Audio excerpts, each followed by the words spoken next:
Hold on, man. Is that real? Is that real? This is 20-year-old Timothy Blanchard and his friends recording a silly video at a gas station. In just a few minutes, they'll head back to a nearby LGBTQ house party. What they don't know is that a masked killer will be there too, determined to murder everyone at the party. What's going on at the location, ma'am?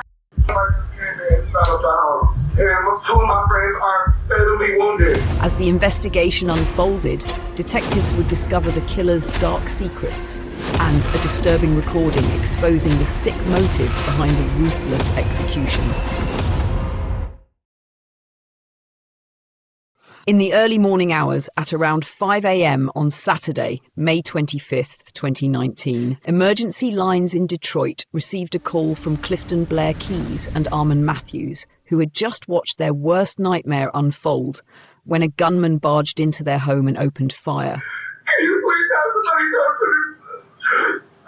What's the address, ma'am? What's the street name? That's sorry. What's going on at the location, ma'am?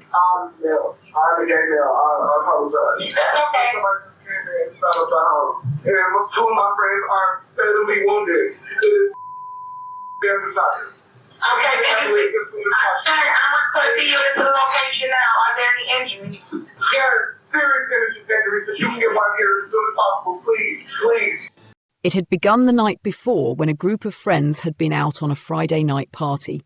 But as the event started winding down, 5 friends, Blair Keys, Armand Matthews, Paris Cameron, Alante Davis and Timothy Blanchard, IPA approximation Blanchard, so together Timothy Blanchard, Tim-Thee Blanchard, returned to their friend Lance Atterbury's home to hang out. The night was meant to be like any other, filled with music, dancing, drama, hookups, drinks and arguments. The mood was laid back and everyone was joking about silly incidents from earlier at the party. But just as dawn began to break, they heard what they believed were fireworks. Unfortunately, the reality was far different. And in an instant, their lives had changed forever. As Blair hid in the bathroom to protect himself, he heard nearly 20 gunshots echo through the house. But what officers discovered once they entered the home would be far more gruesome and twisted than anyone imagined.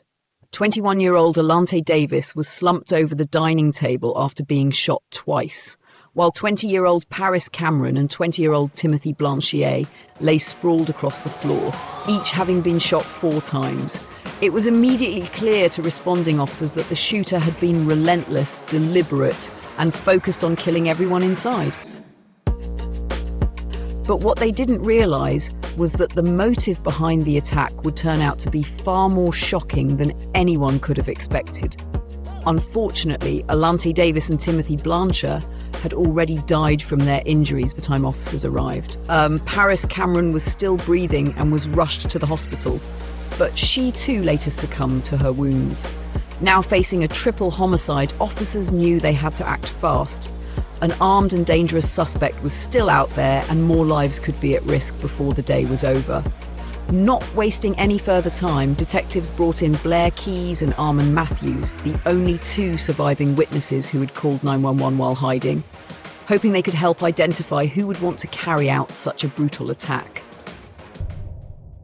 Well, at this point in my life, I guess I can't say now that I'm physically going through a lot right now. Because after last night, like, my mind can't even process what the heck is happening, because I've never experienced something such as that. Never. Of my 20 years of being on this planet, like, I've been to many house parties, and that I don't even know. Yeah, I'm imagining you probably got a lot going on in your mind. So, you know, what we're going to do, we're just going to talk to you about it. We're not going to rush you through it. You know what I mean? We just want to understand, you know, help you. So, I don't know if you had experience. I know you never experienced anything like that, but a lot of times for a lot of people, talking about it, talking through it is one of those things that really starts the process of, like, you know, getting it out and really starting that. I don't know if it's healing or just like processing it, whatever. Everybody, you know, but talking is usually a first step, and getting it out and moving forward, right? Bow, bow, bow, bow, bow, bow, bow, bow, bow, bow, bow, bow.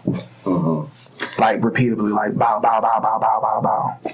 I ran to the bathroom and he just kept shooting. Okay. Like he wouldn't stop. Mm-hmm. Now, where were you at this point in the house when When the shooting was going on, I was in the bathroom, like ducked.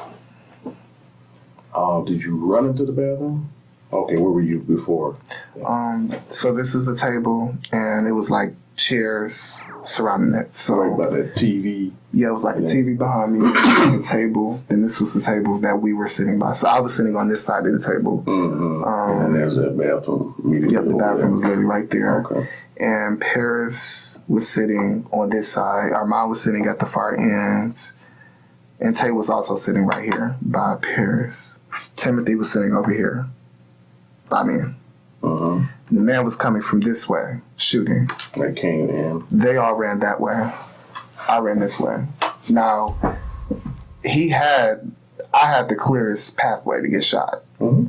So that's how I know that I was not his target. That's how I know he was just targeting certain people, because his gun was not aiming at me. It was aiming this way. Mm-hmm. So he intentionally was trying to go after them for whatever reason, I don't know. And who's them? Paris, the people that got shot, Timothy, Paris, and Alante. Okay.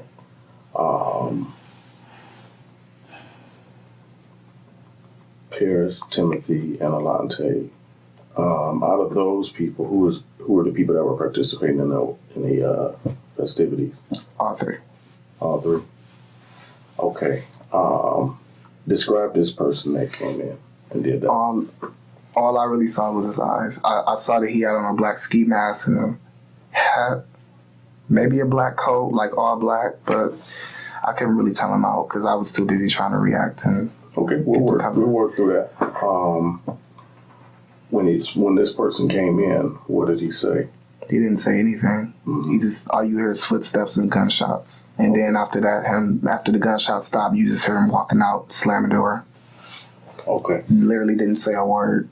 Okay. Just came in and did what he did. Now, from top to bottom, describe this person.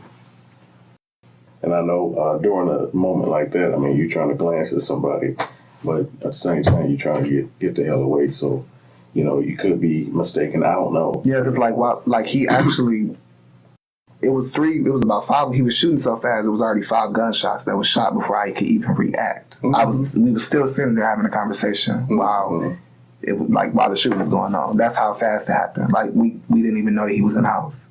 And then when the gunshots happened, like we just, reacting, and all I hear is just screaming. And But it's what Blair saw after the shooter left that was truly harrowing. After that, what happened? after that, I come out the bathroom right after I hear the door slam. And,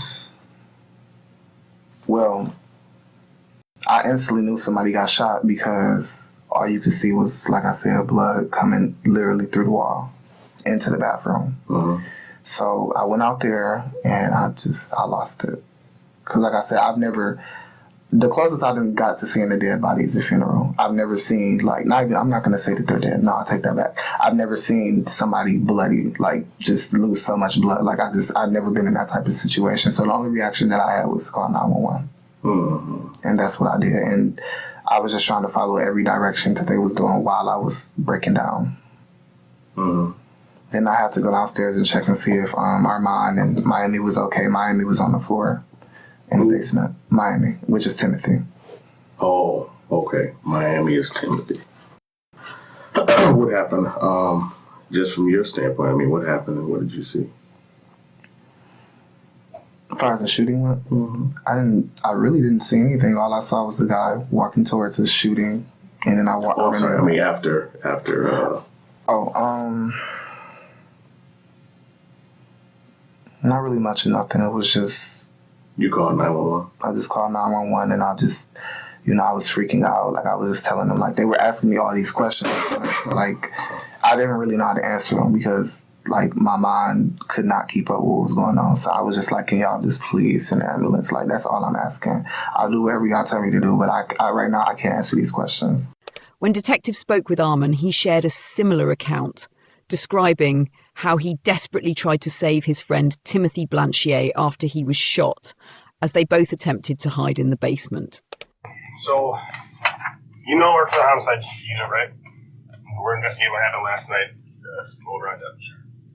So go ahead and just take me through everything you know from whenever you got there until when you showed up. Okay, I get there, everyone's chilling, wake up to drink and get high, of course. Well, not of course, but we smoke marijuana. Sure. Shoot.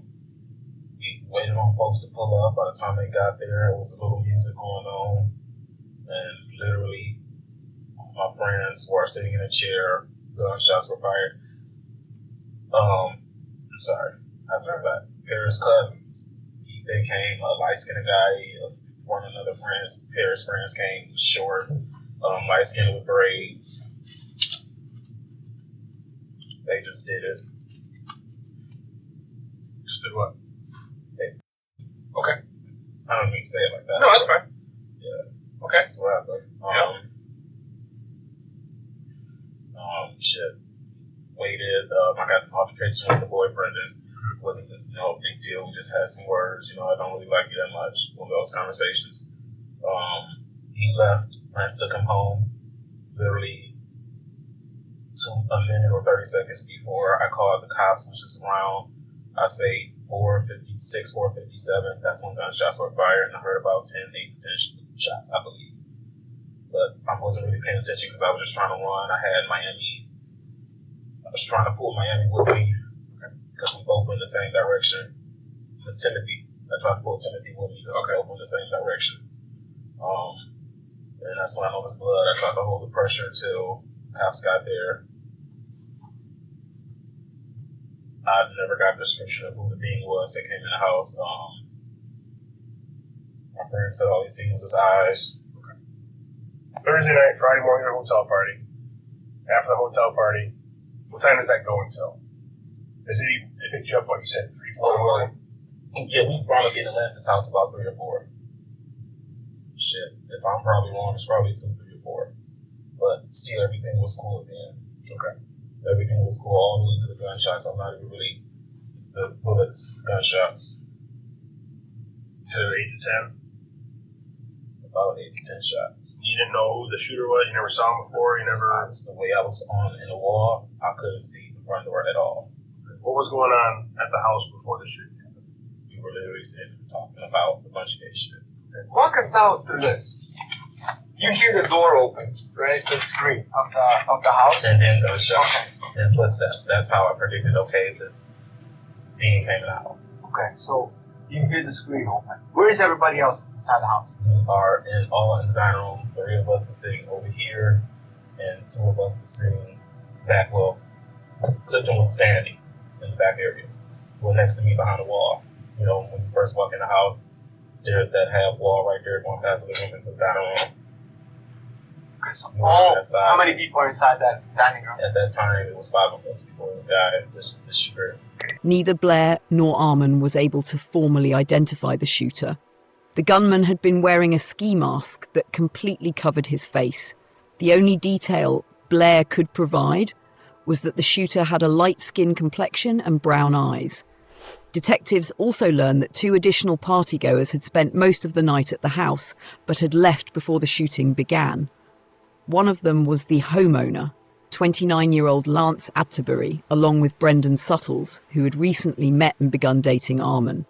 But what detectives still don't know is that these were not the only other people who had been inside the house that night. And soon a 3rd individual would surface in witness accounts, someone directly connected to the shootings. Sorry to cut you for just a sec, but if you're enjoying the video so far, this is your sign to follow along. I'm on a mission to build one of the biggest true crime communities online in 2026. And right now, only 6.3% of you are actually part of the community. That means a massive 93.7% of you are still watching quietly in the shadows. Let's change that.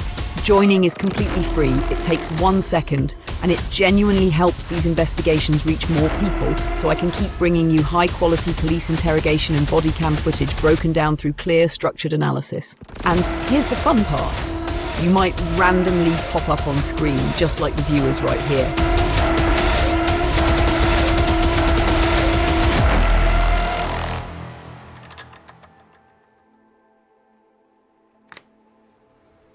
At the time of the shooting, Lance and Brendan were across town, driving to Brendan's mother's home to drop off some belongings. By the time they returned, they were met with nothing but chaos inside the house.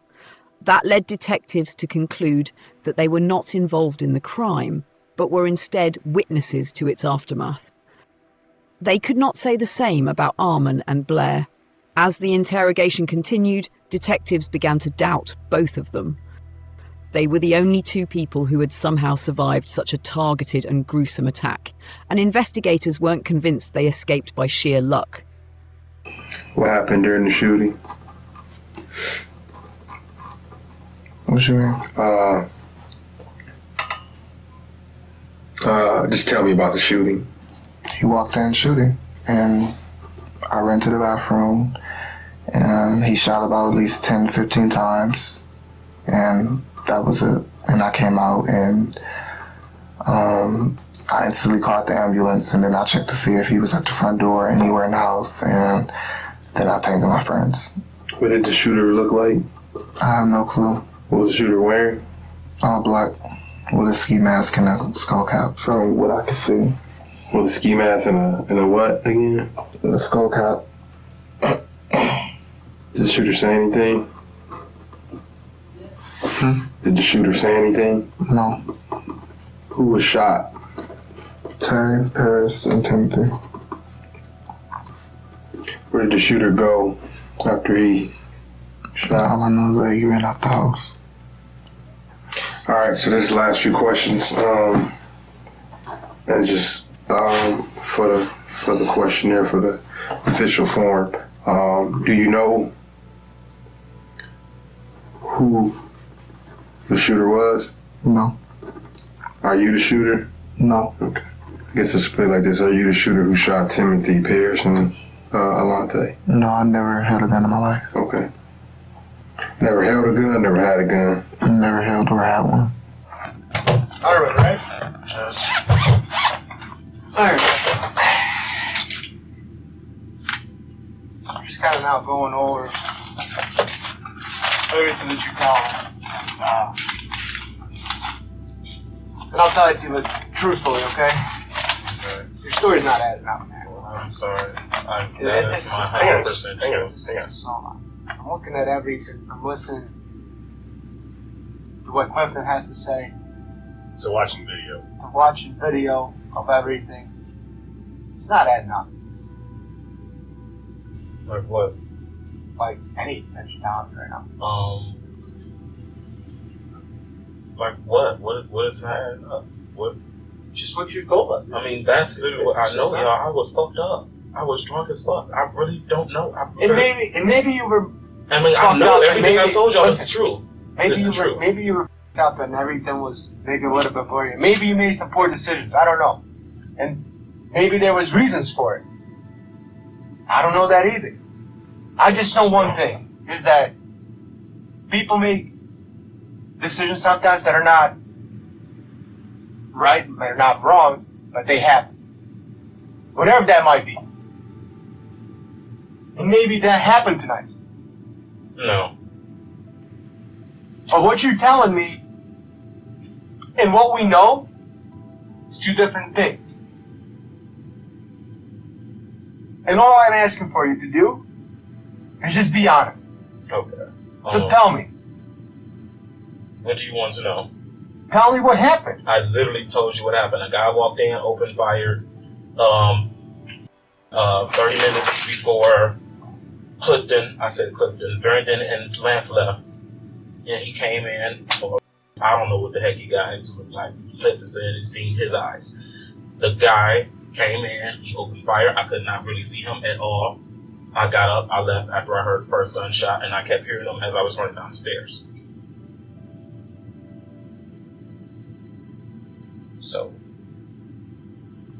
I really don't know what more y'all want me to tell y'all. But while Arman and Blair insisted they had no involvement in the crime, they shared a curious detail about Blair's wallet that immediately caught detectives' attention. Lance took Brendan home. Okay. And after Lance took Brendan home, right after behind that's when they went to go find my wallet. I got you. Did Lance come back before they left? So Lance and Brendan left, and then we was there by ourselves. And who was we? Me, the people I just named off. Okay. Me, Timothy, and Harris. Okay. And then they left and went to the gas station, and who was at the house when they left and went to the gas station? Just me and Armand. You and Armand. Okay, so I'm going to summarize this and tell me if I got anything wrong, okay? I'm just trying to... Light-skinned guy leaves. Is it right after? Mm-hmm. Okay, so he leaves right after. Did you see him in any car or somebody? Did he say? He walked. He walked? Which way did he go? He walked the opposite way that he came.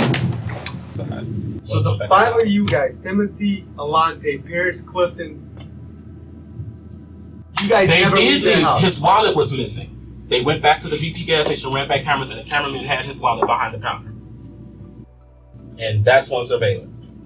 After the guys had left. After Lance And Brendan, yes. Okay, so who all left? Brandon and Lance, the shit. Who For left to go to get the wallet. Who left to go back to the gas station? Alante and Paris. And Miami. They all, yeah, those guys left. And they came back like we found it, yada yada yada.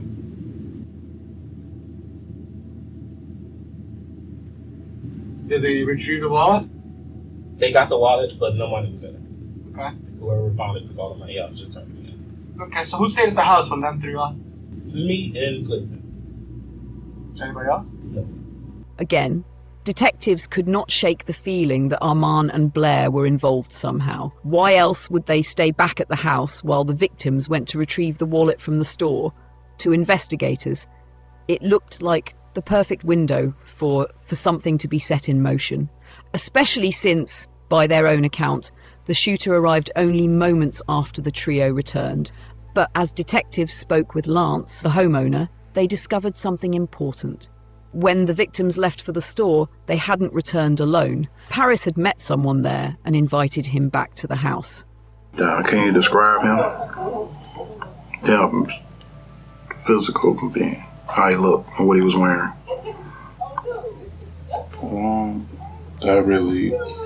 I just know a small frame, lighter tone.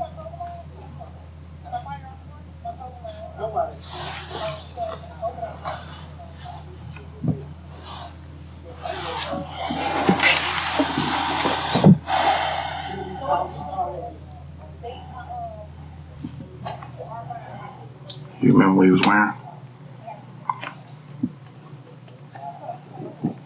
It was gray. His pants were gray. Lance's description of this mystery man was eerily similar to what Blair had said about the shooter's complexion.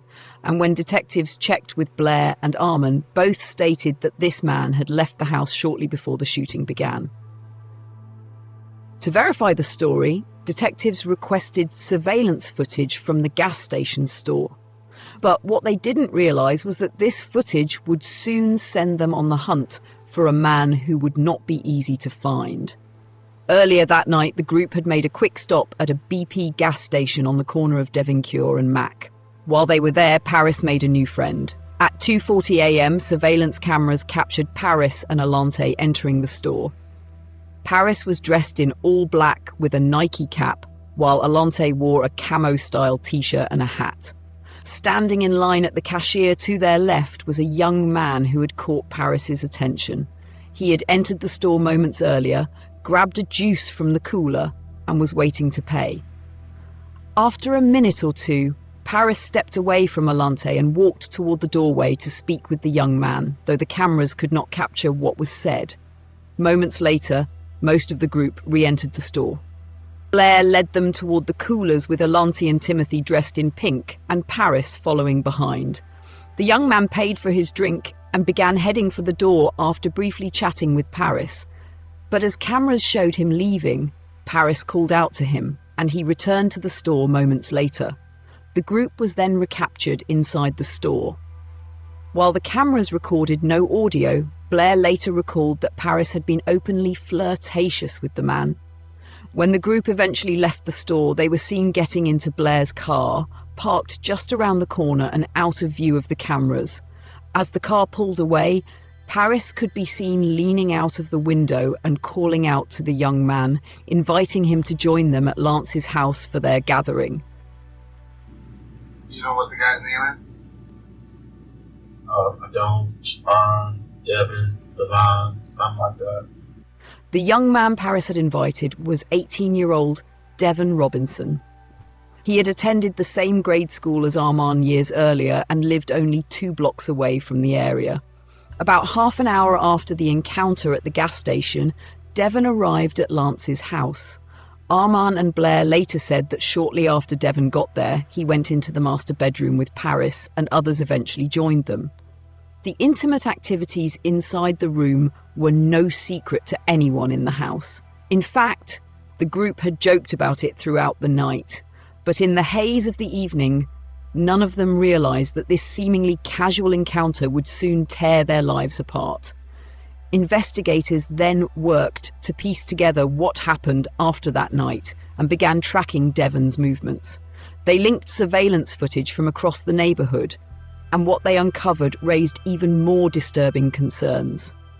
After receiving the invitation to the house, cameras captured Devon walking back toward his own home. But along the way, he paused, even backtracked briefly, as if reconsidering his path before continuing. Eventually, he was seen heading toward Lance's house. Devon stayed with the group for about an hour, most of it spent inside the bedroom. Later, BP station cameras captured him again as he made his way back home. But this time, his behavior appeared unusual. Cameras showed him pacing in front of the store entrance, spitting and even gagging before finally going inside to purchase another drink. By 4:02 a.m., Devon had returned home. Less than an hour later, the shooting began. Armed with this information, officers rushed to his residence, but they were already too late. Devon and his mother had inexplicably moved from their house. His roommate only mentioned that they had left in a hurry, raising even more red flags about Devon's suspicious disappearance. In a desperate search for the man who clearly seemed to know more about the shooting that night, detectives released Devon's image to the media, hoping the community could help locate him. And finally, after a week-long search, a tip led investigators to a house on the other side of the city, confirming Devon's location. They took him into custody, hoping he would finally reveal the key to solving this vicious crime. This was the opening detectives had been waiting for, their best chance at the truth, and if possible, a confession. Everything hinged on this conversation, one wrong move, one bad question, and Devon could completely shut down, ending the interview before detectives learned what really happened that night. But detectives were completely unaware that Devon knew far more about the shooting than he was willing to admit. And those 3 individuals that we know that you're responsible for shooting. I don't want you to say anything right now, but we know that you're responsible for shooting. They had to secure enough to arrest you for the homicide. Now, we know some other things that happened prior to that. We know some things that they did to you that was not cool prior to that. We know that you were intoxicated prior to that, and when they took you back to the house, some other things happened.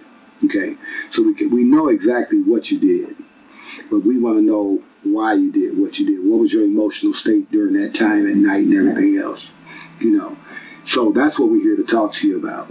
And we know what happened, but we want to hear from your words exactly what these guys do, because we know, even though you kind of lost it at that moment and did what you did, but we both men too, and we understand we might have did the same thing.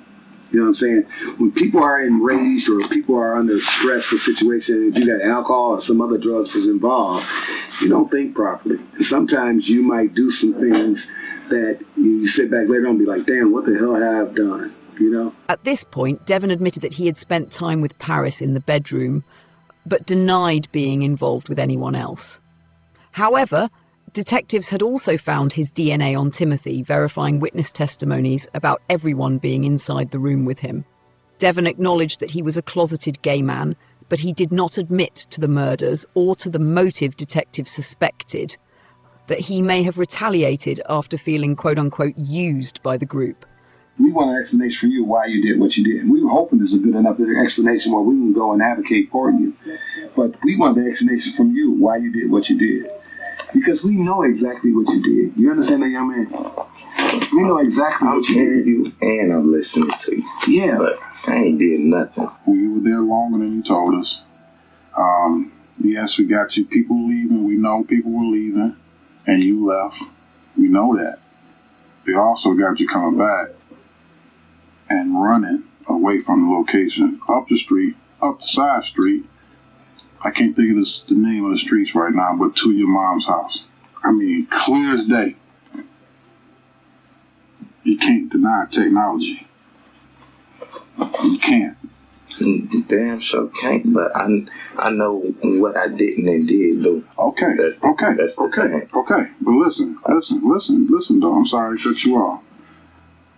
If you didn't, you were there, or you saw something that made you run away, right? So if you didn't do it, how can I run away from something when I was at home?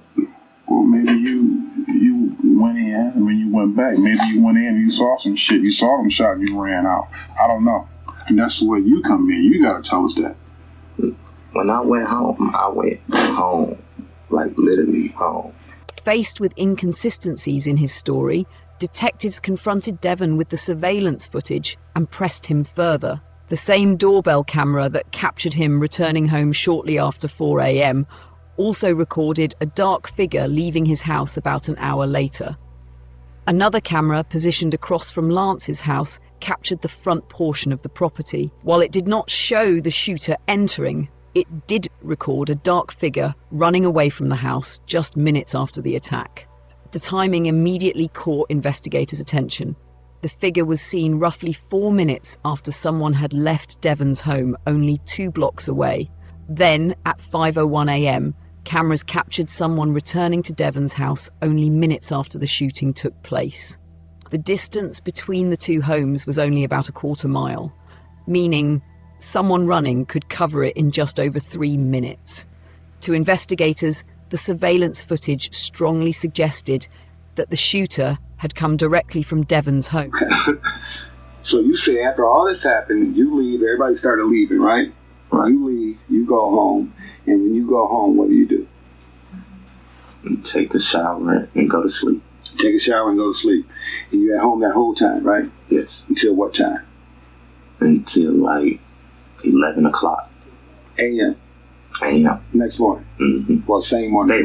Daylight. So about 11 o'clock. At 11 o'clock, what do?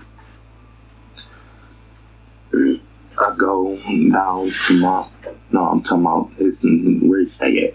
Who? My pops. Your pops? Yeah. Okay. So when you went home, you stayed with your mom? Mm-hmm. Okay, so when you went home, was your mom home? Yes. So when you came in, did your mom know you had come in? Yes. Okay, she saw you come in? Yes. She observed you come in, right? Yes. You came in by yourself? Yes. My auntie was laying on the couch. Your auntie was laying on the couch? Yes. And nobody saw you leave, what you say? You just went to sleep, right? Yes. So you didn't leave at all? I didn't leave. Okay. So you have a twin brother? No. I'm being serious. This is real important. You have a twin brother? I got a brother. I got a brother that looks just like me, though. He looks just like me? Same kind of hair? I don't know if he got it now. He doing time. Right. He's not out, though. He's in jail, right? Yeah. And the clothes that you had on that night, what clothes did you have on that night when you walked into the house? My army fatigue jacket. Army fatigue jacket. And what else? And my Adidas hat. And you say you never left back out? When I walked into my house, you never left back out until like 11 o'clock. You never left back out shortly after you went into the house and left right back out. You never left back out like that. Yeah. That's what you're saying, right? I never left back out. Okay. After I went home, after leaving that shop. Do you ever have a history of memory lapse? I don't know. Have you ever hold on, what is memory lapse? Have you ever had a problem where you can't remember certain things? Sometimes. And when does that come on? A lot when I smoke weed. You smoke weed? Yeah. Okay. And so you can't remember certain things that you did the night before or during that time or something like that? What you said? Like, it'd be stuff that I forget right then and there that I just said, like, damn, I'm just thinking, I forgot. But you wouldn't forget shooting 3 people, would you? Come on now. You wouldn't forget that, right? Hell no. So then you must not be telling us the truth. Because we have videos of you going in the house and coming right back out shortly afterwards and going back to that house. Mm-hmm. Okay, we have videos of that. I didn't. How you gonna make me admit to something that I'm not trying to make you. That's what you just said. Mind you, there's cameras everywhere. We had cameras everywhere. Right. It's tracked you. That's a fact. But despite the mounting evidence against him, Devon Robinson pleaded not guilty and waited for his day in court while his family stood by him. In multiple phone calls with them, Devon tried analysing the case against him, insisting authorities did not have enough evidence to prosecute him. Notably, throughout these calls, Devon never confessed to the crime, he never mentioned the surveillance footage, and he never explained why the victims had been attacked with such brutality. As the trial began in March of 2020, the motive behind the murders finally came into focus, confirming what investigators had suspected from the very beginning. We've got 3 takedowns. We've got sex involved. This thing is, I'm sure, not part of your everyday life. All right? So right now, it's time to put both feet on the ground, take a deep breath. We're here, we're real, we're relaxed. We're going to make them prove it. Something what's known as a trade. A trade is someone who holds themselves out as heterosexual, but has interest in people of the same sex, but they're on the down low. So they're referring to him as a trade, and then they're laughing, giggling, saying, oh, he is gay, he is gay. Eventually, the defendant leaves, and Paris is seeing him off out the front door. Paris is happy, but it's like he's watching their interaction. And the defendant is standing there just completely blank. And Blair is watching this happen. He never thought it was a good idea to bring a stranger home from the gas station in the first place, and he complained about it to the homeowner when about it. Blair Keys was the first witness to tell the jury about the house party, and particularly how Devon appeared emotionless and cold throughout the night, and how he had always felt uneasy about inviting him to the house in the first place. But I did tell him, like, I didn't like the fact that they did that because it's a random boy from a gas station, Why does this concern you? It concerned me because it's a random guy from a gas station. All right. So that's why.